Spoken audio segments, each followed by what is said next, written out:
नमस्कार, बिहार मिथिला न्यूज़ में आपका स्वागत है। मैं हूं मनोज और बड़ी खबर ये बता दें कि पूरे देश में एक चर्चा है, क्या बीजेपी मुस्लिम भावनाओं को आहत करते हुए वक्फ बोर्ड का 40 संशोधन करने जा रही है। उसने कल मुस्लिम स्कॉलर्स से बात की है, इसके बाद संशोधन सामने आया, लेकिन इसकी चर्चा हो रही है। आज हम तमाम दर्शकों को बताएंगे कि आखिर वक्फ बोर्ड क्या है। 1964 में वक्फ बोर्ड बनी थी, 8.5 लाख से अधिक की संपत्ति उसके पास है, 15 वर्ष में तिगुने हो गए। इसके अलावा हम बता दें 30 वक्फ बोर्ड को मंजूरी मिली है और भारत सरकार के अल्पसंख्यक विभाग उसको मंत्रालय इसको देखती है और उसके अभी जो है पूरी तरह संचालित करती है भारत सरकार के। तो हमारे साथ हम बता दें तनवीर हसन जी, आपका स्वागत है। तनवीर जी नमस्कार भाई साहब। तो दूसरी तरफ बता दें हमारे साथ अता करीम जी हैं, जदयू के वरिष्ठ नेता। अता करीम जी आप आदाब, शुक्रिया। तो चलिए, एक सवाल मेरे भी मन में आ रहा है, मेरे ही मन में नहीं, हजारों उन तमाम लोगों के मन में आ रहा है जो कि वक्फ बोर्ड को, उसकी शक्तियों को थोड़ा सा कैंची चलाना चाहते हैं और कुछ लोग कहते हैं कि मुस्लिमों की भावनाओं के साथ आहत है।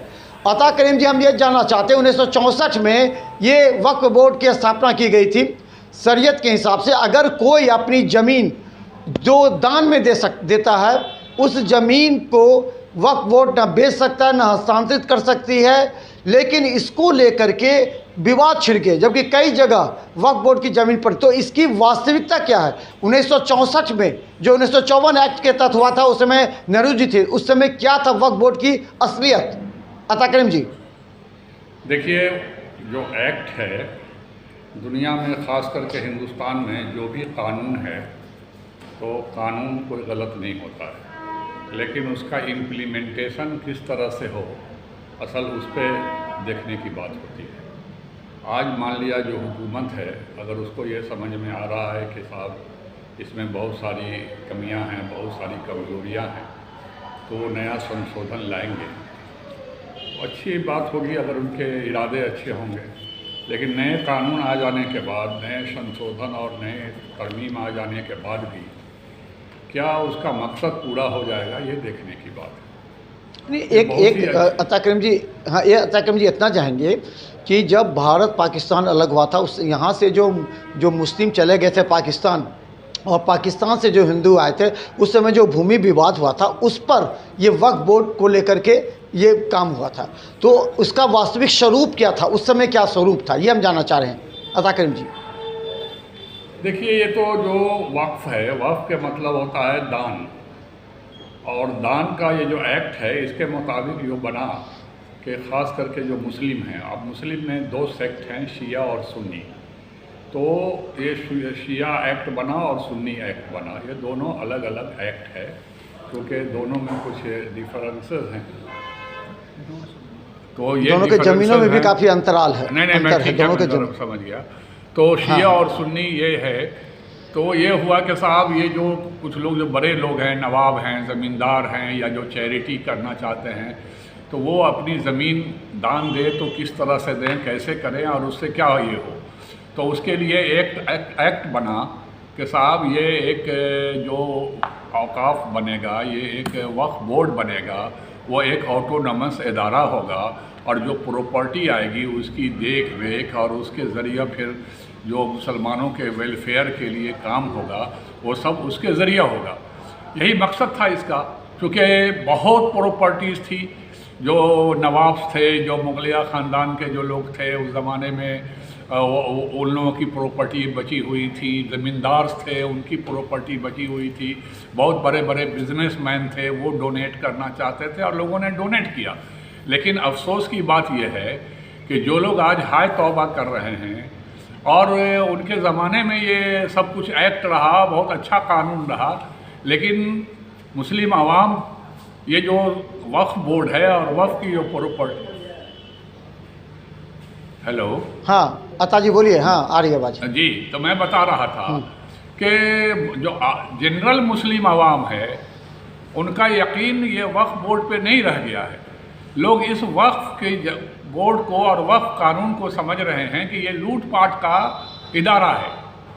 आप एक भी ठीक है, अभी हमारे माननीय मुख्यमंत्री नीतीश बाबू ने कुछ बड़े कदम उठाए और उसमें एक बड़ा कदम यह है कि साहब आप देख लीजिए अंजुमन इस्लामिया हॉल में जो वक्फ की प्रॉपर्टी थी और ऐसे ही लोग उसको अपने पर्सनल इस्तेमाल में ले रहे थे, लेकिन अभी जब वहाँ पर उन्होंने वो बिल्डिंग बनवाई और वहाँ पर जो मुख्तलिफ इदारे चल रहे हैं तो एक लोगों को उम्मीद जगी है कि साहब ये अच्छा काम होगा। लेकिन एक दो इदारे को, एक दो मिसाल को छोड़ दीजिए तो जो वक्फ एक्ट है, जो वक्फ बोर्ड है पूरे हिंदुस्तान में, चाहे सेंट्रल वक्फ बोर्ड हो या स्टेट वक्फ बोर्ड हो, वो सिवाय लूट खसोट और जो गलत काम है उसका अड्डा है। चलिए तो चलिए अता करीम जी, आपने अच्छी बात कही कि ये जो वक्फ बोर्ड हैं जो चाहे सेंट्रल में हो चाहे उन पर आरोप लगते हैं कि वो उन्होंने भ्रष्टाचार रह करके जो अपने से ज़मीन दी है वक्फ बोर्ड में उसको। तनवीर जी एक बात हम पूछना चाहेंगे, जो 1993 में नरसिम्हा राव की सरकार थी उन्होंने वक्फ बोर्ड को और अधिकार दे दिए, तो ये जो अधिकार दिए संशोधन उस समय हुआ, अब फिर 2024 में संशोधन हो रहा है, क्या अंतर होगा? आप क्या विश्लेषण करते हैं? जो 1993 में संशोधन हुआ उसके बाद 2024 में हो रहा है, उसे क्या फ़ायदा पहुंचेगा मुस्लिम कम्युनिटी को? तनवीर जी। जी नमस्कार। जी नमस्कार। ये केंद्रीय वक्फ परिषद जो मामलात हैं, वक्फ बोर्ड के बारे में पहले ये समझना होगा मनोज भाई। हेलो। हाँ बोलिए। हेलो। हाँ बोलिए। वक्फ बोर्ड के बारे में कानूनी तरीके से ये समझना होगा कि जब देश का बंटवारा हुआ उस ज़माने में जो मुस्लिम यहाँ से छोड़कर अपनी प्रॉपर्टी को पाकिस्तान की तरफ मूव कर गए, चले गए, तो वो अपनी प्रॉपर्टी जो छोड़ गए उसकी देख रेख के लिए ही वक्फ का कानून जो है वो आपको वो बना था 1954 में इस प्रावधान में। फिर उसको एक डिसॉल्व करके आवाज़ बहुत घरघरा रही है। आवाज़ जरा माइक को नीचे कर लीजिए अता करीम जी, या माइक को थोड़ा सा नीचे कर लीजिए, उससे आ रही है। हाँ चलिए बोलिए अब तनवीर जी। हाँ थोड़ा सा माइक को नीचे कर लीजिए। हाँ बोलिए तनवीर जी। हाँ जी 1954 में बनने के बाद फिर 1955 में फिर उसको रिमॉडिफाई किया गया और आपने 2013 में जो प्रधानमंत्री नरसिम्हा राव थे और उस जमाने में जो फिर कानून को अमेंडमेंट किया गया या उसमें दुरुस्त किया गया, अभी वक्फ की प्रॉपर्टी जो है ये GLIS के कथनानुसार कहा जाता है कि आर्मी हेलो और अच्छा हाँ हेलो हाँ चलिए आर्मी सबसे ज़्यादा वक्फ की प्रॉपर्टी, हाँ आर्मी के बाद वक्फ की प्रॉपर्टी सबसे ज़्यादा 7.88 लाख की संपत्ति है। ये पूरा चल की बात कर रहे हैं हम। और 2013 में जब PV नरसिम्हा राव जी इस पर कानून लाए तो उसमें भी नया अमेंडमेंट किया और आज माननीय प्रधानमंत्री मोदी जी जो अमेंडमेंट नया ला रहे हैं नए तरीके से, इसमें मुसलमानों को बहुत फ़ायदा होगा। इसलिए फ़ायदा होगा कि वक्फ की प्रॉपर्टी को जो अपना प्रॉपर्टी मान के उसका जितना तनख्वाह उठा के या पैसा उठा के खा रहे हैं लोग, और कोई उसका पेपर वगैरह कोई पारदर्शिता नहीं ला रहे हैं। अब उनको पारदर्शिता लानी होगी। यहाँ के डीएम साहब के टेबल पे उनके यहाँ अमेंडमेंट और उनके यहाँ पूरी लिस्ट देनी होगी और उससे क्या आमदनी आ रहा है, क्या खर्च आ रहा है, और वक्फ की प्रॉपर्टी दरभंगा, समस्तीपुर, पटना और जहाँ जहाँ बिहार में जैसे है, जिस जगहों पे है, उसके बारे में आपको पूरा ब्यौरा पेश करना होगा जिला अधिकारी महोदय के समकक्ष। तो ये नया अमेंडमेंट बिल सबका साथ सबका विकास का एक पार्ट ही होगा कि मुस्लिम समुदाय को एक बहुत बड़ा फ़ायदा मिलेगा। और जैसे वक्फ की प्रॉपर्टी है लेकिन उसका फ़ायदा हमको तो नहीं मिल रहा, अता करीम साहब को तो नहीं मिल रहा है।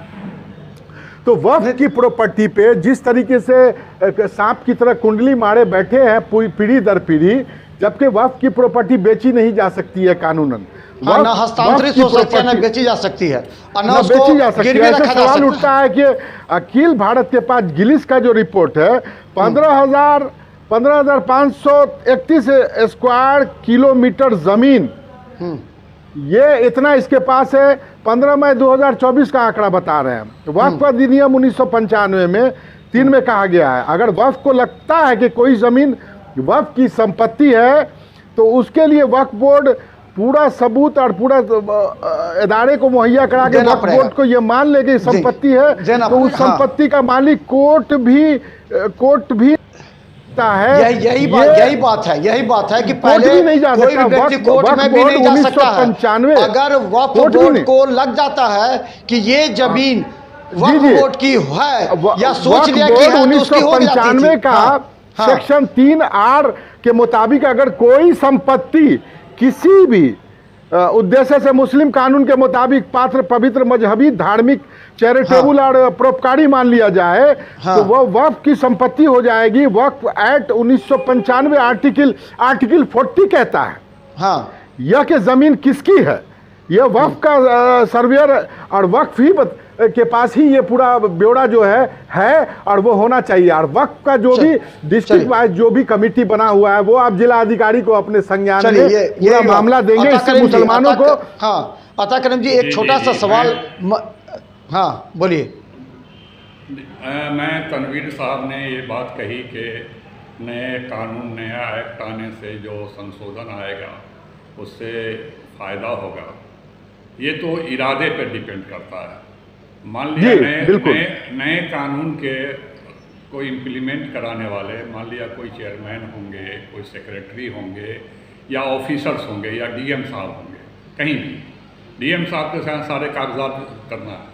आज भी जो कानून है वो सारा कानून वेलफेयर फॉर द पीपल है, लेकिन क्या वो वेलफेयर मिल रहा है? आज जो कानून है, चाहे वो डीएम हो या जो जनता ऑफिसर्स हैं, क्या वो जनता के लिए कुछ कर रहे हैं? मेरे समझ में नहीं कर रहे हैं। पूरे हिंदुस्तान लेवल पे नहीं हो रहा है। पहला अपना काम हो रहा है, आवाम का काम गया। और अता करीम जी एक सवाल बिहार राज्य में सुन्नी वक्फ बोर्ड, अता करीम भाई बिहार राज्य में सुन्नी वक्फ बोर्ड, हालांकि संपत्ति के बारे में निबंधन सुनिए, 3000 मस्जिद, कब्रिस्तान, मदरसा ये निबंधित है। और इसका पता शायद मेरे ख्याल से लगता है हमारे बड़े भाई अता करीम साहब को भी नहीं है और हमको भी बहुत गहराई से इस बात का पता नहीं था। आज मोदी जी इस बात का एक एक स्टेट वाइज संज्ञान ले रहे थे, हम लोगों को मालूम पड़ रहा है। एक मिनट, मैं बिल्कुल आपसे सहमत हूँ, इत्तफाक करता हूँ। और जो करप्शन है, मुझे बोलने में कोई गुरेज नहीं है। चाहे वो मदरसा हो जो मुस्लिम्स का इदारा है, मैं कहने में कोई दिक्कत नहीं है। हम हुकूमत को रोते हैं, हम दूसरी ख्याल के जो हमारे मान लिया कि लोग समझते हैं कि साहब बीजेपी आ जाएगी तो ये कर देगा वो कर देगा, लेकिन जो आज एक मिनट, जो आज हमारे किसी भी मुस्लिम इदारे को देख लीजिए, जितना वहाँ करप्शन है, जितनी बुराइयाँ वहाँ हैं, उतना किसी भी गैर मुस्लिम इदारों में या जनरल जो इदारे हैं उसमें नहीं है।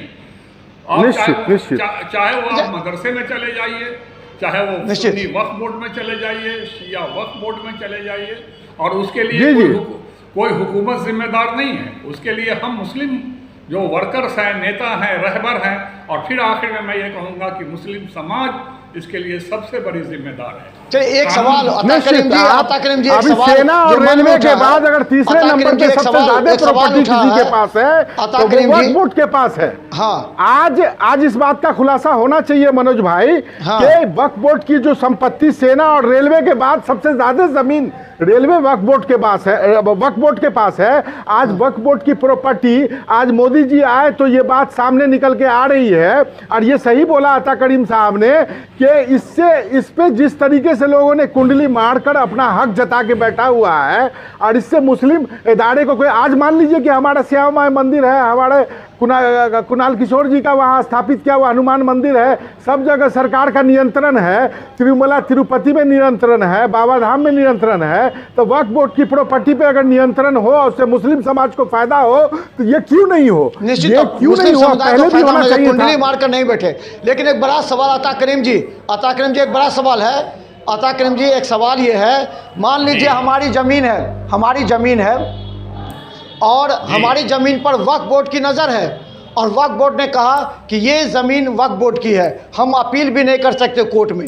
अब हमारी भावनाओं को कितना आहत पहुंचेगा?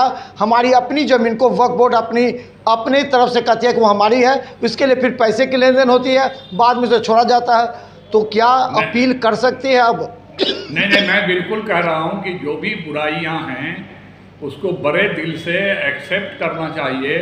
और हुकूमत किसकी है, हुकूमत किसकी है ये नहीं देखना है मुझे। अगर ये किसी जिसे मैं गलत समझ रहा हूँ, जिसे मैं अपना दुश्मन समझ रहा हूँ, अगर उससे भी हमारे लिए फ़ायदा पहुँच रहा है और वो कोई कानून बनाना चाहती है जो मेरी नज़र में, हमारे समाज की नज़र में हमारे लिए मुफीद है, तो हमें ये नहीं देखना है कि ये कानून कौन बना रहा है, बल्कि कानून कैसा बन रहा है उसे हमें देखना है। तो हम तो ये समझ रहे हैं कि अभी प्रारूप मैंने नहीं देखा है, पार्लियामेंट में शायद अभी टेबल नहीं हुआ है, तो मैं तो ज़रा इनएक्टिव हूँ।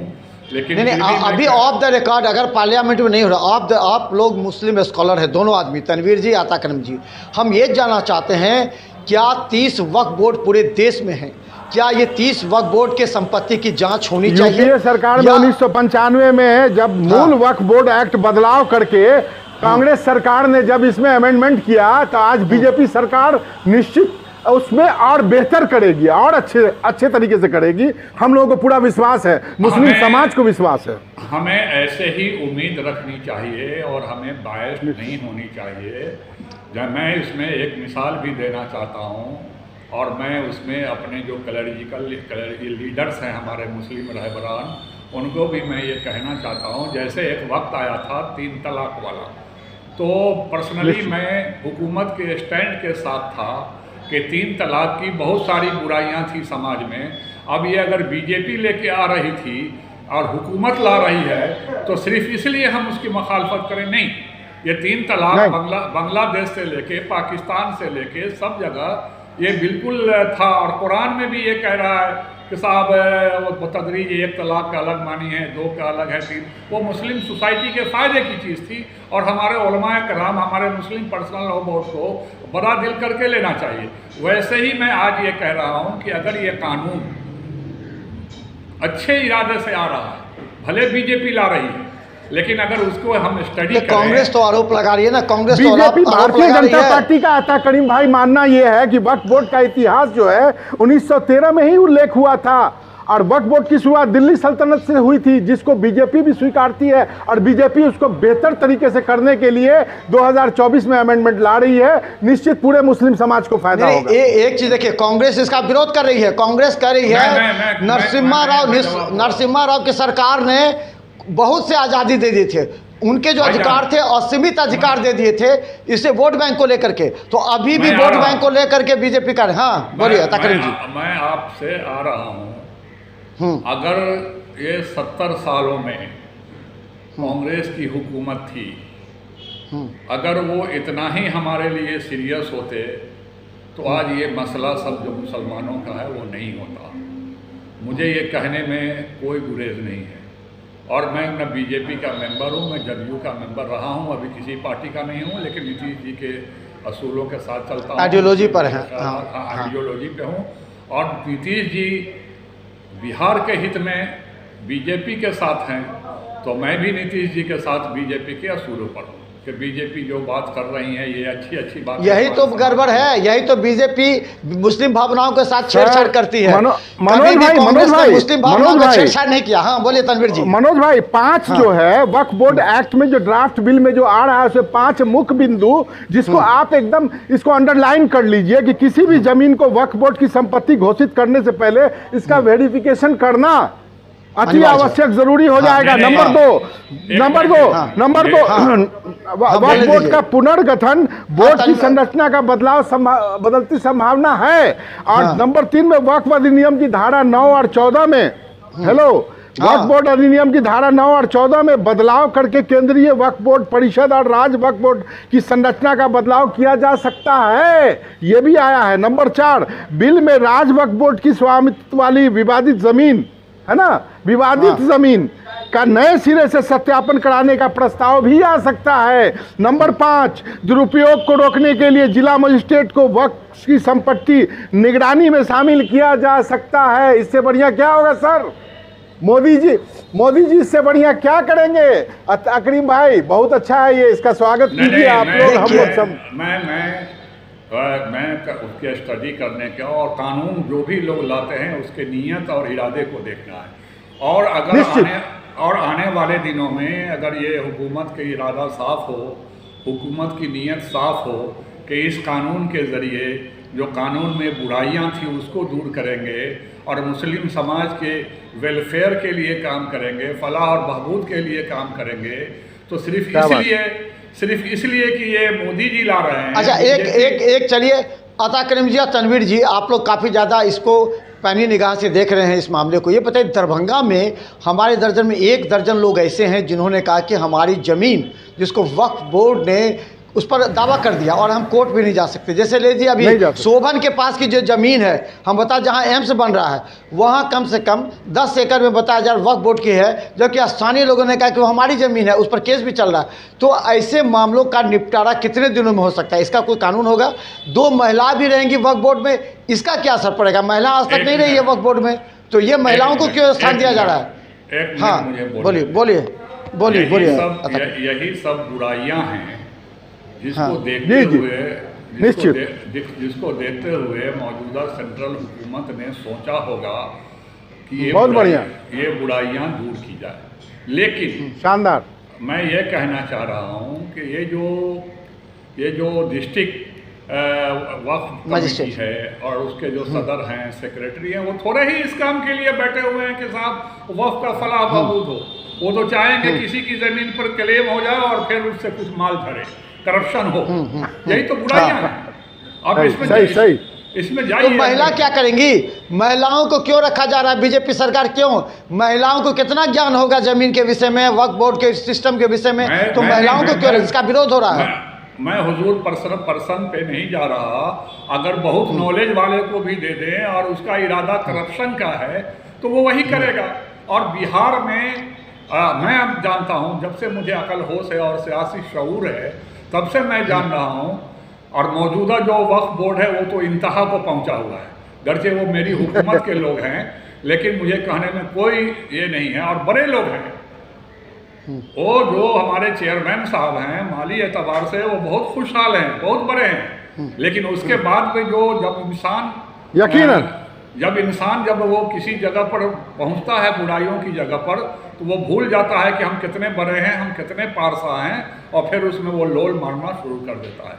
पूरे देश में 30 वक्फ बोर्ड है, लेकिन उसका कोई अता पता नहीं है। एकदम सही बोले हैं अता करीम भाई, 30 वक्फ बोर्ड बना हुआ है। इसलिए मैं अच्छा, एक सवाल, अंतिम सवाल अता करीम जी, तनवीर जी से हम पूछना चाहेंगे, जनहित में क्या आप लोगों की एक कमेटी बनेगी जो मुस्लिम स्कॉलर हैं, जो कमेटी बनाकर पूरे एक दरभंगा का रिपोर्ट हो, या फिर जाकर के डीएम से मिलें और इसके अंदर जो खामियां हैं उसको भी बताएं? बहुत से ऐसे हैं जिस पर विवाद चल रहा है, बहुत से ऐसे जिसमें पैसे की डिमांड करके कहा जाता है ठीक है वक्फ अलग कर दीजिए इसको। तो क्या ऐसे मामले में आप लोगों की सक्रिय भूमिका कैसे होगी जिससे जनता को विश्वास हो, जनता को विश्वास? अता करीम जी हैं, तनवीर जैसे कई लोग हैं। आने दीजिए 2024 का अमेंडमेंट आने दीजिए मोदी जी का, डीएम साहब से मिलेंगे हम लोग। आपने एक बात कही, मैं तो अब 72 हो गया, बीमार रहता हूँ, लेकिन जैसे तनवीर साहब और जैसे नौजवान लोग हैं, ये मैं उन लोगों को के लिए मैं दुआ दूंगा और प्लस मदद भी करूंगा, हिमायत भी करूंगा कि ऐसे लोगों को बिना किसी पॉलिटिकल आइडेंटिटी, ये जो उनकी ये है अपना झुकाव है, उससे ऊपर उठ करके सिर्फ दरभंगा के लिए 4-5 लोगों की कमेटी बना करके ऐसी जो गंदगियां हैं, ऐसी जो बुराइयां हैं, उनको क्या बात जनाब नीतीश कुमार साहब तक पहुंचानी चाहिए। और नीतीश कुमार से पहले यहाँ पर जो लीडर्स हैं, नीतीश कुमार के मैं समझता हूँ दरभंगा में जदयू के जो नुमाइंदा हैं और जो अभी वो पूरे इंडिया के वर्किंग प्रेसिडेंट हैं जनाब संजय झा, नीतीश कुमार जी के यहाँ नहीं जा सकते हैं तो संजय झा के यहाँ चंद लोग मिल करके जाएं, बैठें और कहें कि देखिए साहब यहाँ पर जो आपका जो जिम्मेदार लोग हैं वो कितना क्या मचाया हुआ है, और आवाम की किसी भी जमीन निश्चित तौर पर अगले सप्ताह में राज्यसभा में भी ये बिल जाने वाला है, अगले सप्ताह में ये बिल राज्यसभा भी जाने वाला है। तो संजय झा अगर इसे कन्विंस होते हैं तो आप लोग के पॉइंट को रख सकते हैं। मैं इस सिलसिले में आपसे मिथिला न्यूज़ से मैं चाहूँगा कि आप ज़रा सा मुस्लिम हित में कोऑर्डिनेट करा दीजिए कुछ लोगों को और एक कमेटी बनवा दीजिए उसमें कभी कभार सरप्रस्त जो है अता करीम साहब हो। नहीं, मैं उसमें एक मशवराकार रहूंगा, क्योंकि सरप्रस्त नहीं, आपको अनुभव भी है, जो वरिष्ठ लोग हैं, जो स्कॉलर है मुस्लिम, उनको आगे आना चाहिए, क्योंकि ये तो राजनीतिक दृष्टि से तुरंत आरोप लग जाएंगे।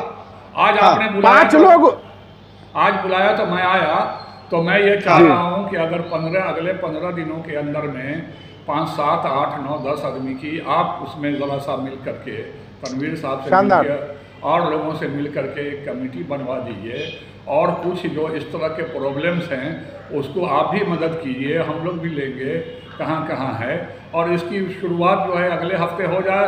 संजय जी को ये बताया जाए कि साहब देखिए यहाँ ये निश्चित तौर पर, क्योंकि रविवार को संजय झा आ रहे हैं पटना, अगर इस बीच में 2-3 दिन और हम आप दोनों आदमी से रिक्वेस्ट करेंगे, ऐसे मुस्लिम स्कॉलर जिनको इस पूरी तरह ज्ञान है, आप हमें नंबर दें, हम उनसे संपर्क करके बात करेंगे और आप लोग कमेटी बने। हाँ भाईजान एक मिनट भाईजान, हाँ, मैं एज ए सीनियर आपके बड़ा भाई होने के नाते मैं आपसे गुजारिश करूंगा कि ज़रा इसको आप कोऑर्डिनेट करा दीजिए। देखिए सही एकदम सही। मुस्लिम्स में एक और कमी है, यहाँ के जो बड़े बड़े डिबोच मुस्लिम्स हैं 2-3, जिन्होंने सियासत के नाम पर दरभंगा को लूटा है और नई क़यादत को उभरने नहीं दिया है, और अगर नई क़यादत को उभरनी है तो अकबर के बाद जहांगीर हो और जहांगीर के बाद शाहजहां हो, उस तरफ वो मुखातिब हैं कि साहब हम MP हैं, अब हमारा बेटा MLA बने, पोता भी हो गया है तो पोता भी MLA बनेगा, तो जो सही वो बैठने नहीं देंगे। इसलिए मैं आपसे गुजारिश करता हूँ पत्रकार महोदय कि आप लोगों को बैठलवा दीजिए, और उसके बाद कोई ज़रूरी नहीं है कि 15 प्रॉब्लम लेके जाएं, 2 ही प्रॉब्लम लेके उनके पास जाएं कि देखिए आपके जो जिम्मेदार दरभंगा में हैं वो ऐसी हरकत कर रहे हैं, आपका इरादा कुछ है और ये लोग कुछ कर रहे हैं, नीतीश कुमार जी की बदनामी होती है, नीतीश कुमार जी का ये होता है और उसकी वजह से बहुत सारी परेशानियां। वस्तुस्थिति निश्चित तौर पर हमने समझ लिया और निश्चित तौर पर आप लोग हमें नंबर दें, उन तमाम लोगों से मुलाकात करके इस मुद्दे को 1 सप्ताह में हम लाएंगे, क्योंकि आप लोग की टीम मनोज भाई आप रामबाग में ही अता करीम भाई बहुत अच्छा मशवरा दिए हैं। ये एक अच्छी शुभ घड़ी होगी कि सरप्रस्त अगर हम लोग चुन ले अता करीम साहब 5 आदमी को इनके साथ मिला के, और हम लोग उसको जो सदर सेक्रेटरी करके 10-20 आदमी का कमेटी बना दे, उसको आप कोऑर्डिनेट करें, तो हमको लगता है कि रामबाग में ही बैठ के ऑफिस में सब लोगों को बुला के तय कर दीजिए 2-3 दिन में, और आप इसको डिक्लेयर कर दीजिए। हम लोग साइन करने को तैयार हैं। चलिए आप हमें कुछ नंबर अवेलेबल कराएं, हम भी इस पर प्रयास करेंगे, क्योंकि देखिए मुस्लिम जनहित में ये सबसे बड़ा कानून आएगा, ताकि ये जो वेलफेयर मुस्लिमों की होनी चाहिए उसकी जगह कुछ ऐसे लोगों की हो रही है जिसमें संशोधन बिल में लाना आवश्यक हो गया है। और हमें जैसे तनवीर जी, अता करीम जी जैसे वरिष्ठ लोग ये चाहते हैं कि मुस्लिम स्कॉलर की एक कमेटी बने, वो कमेटी इन तमाम मुद्दों पर गंभीरता से सर्च करे, और जो ज़मीन है उसको लेकर के नीतीश कुमार से पहले संजय झा जो रविवार को आने वाले हैं पटना, उनके पास जाकर के रिपोर्ट करें, और इन लोगों की कमेटी मिले तो हमें लगता है कि एक व्यापक सुधार होगा मुस्लिम कम्युनिटी में, जिसका असर होगा। धन्यवाद तनवीर जी, धन्यवाद अता करीम जी, आप लोगों से फिर हम मुलाकात करेंगे, फिर चर्चा करेंगे, क्योंकि जनहित में काफ़ी आवश्यक है इस मुद्दे को उठाना। धन्यवाद तनवीर जी, धन्यवाद अता करीम जी, बहुत बहुत शुक्रिया मनोज भाई।